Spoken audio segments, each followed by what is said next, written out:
Welcome to the CPUT First Year Experience. This is the forum where you find the information and support to help you make a success of your first year and set the foundation for your future success. Since the moment of your birth, you have been learning.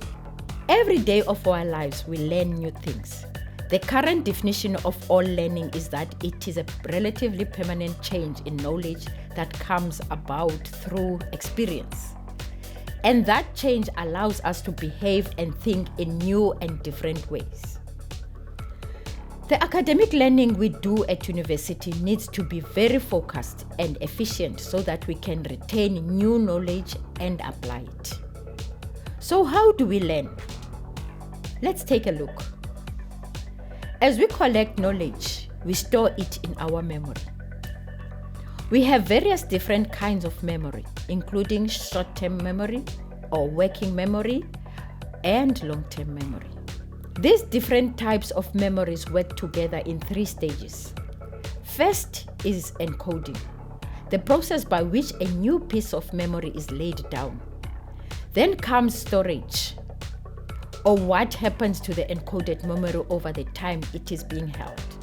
And then retrieval, or accessing stored knowledge so that you can use it to solve problems or think about things. To encode a memory, the brain needs to do 2 things: elaboration and organization. Elaboration means connecting the new information to something we already know. This is why having a context for new knowledge makes it easier to remember. What also makes new knowledge easier to retain is if there is some stimulation that makes it interesting, which is why making notes in color or using different fonts when you type can be helpful. Organization means making the connection between ideas in categories and hierarchies. If you can find the links between ideas, you will learn them much more easier than if you try to remember them in isolation. The storage aspect of memory has a time factor, which is why memories fade and need to be refreshed. If you are going to need to access your long-term memory of subject matter for an exam, it is necessary to read through it in preparation for sitting the exam so that you have it at your fingertips, so to speak. Pieces of knowledge are a bit like books in a library, which must be acquired, catalogued, and placed on shelves, where they can be checked out and read when they are needed.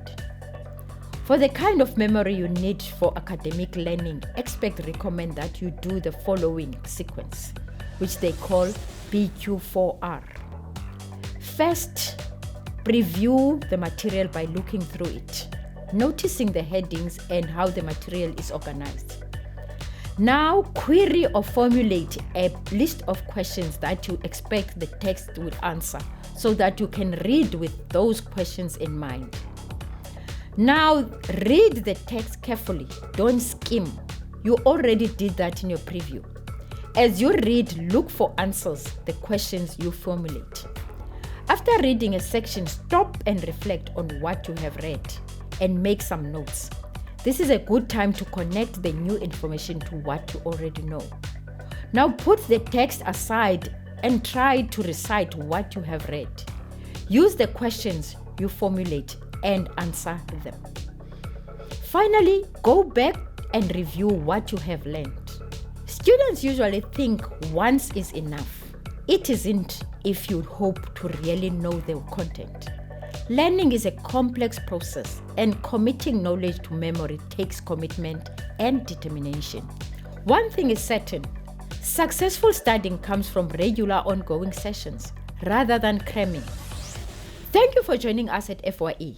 Keep your eyes on the prize and develop study habits that help your brain to remember.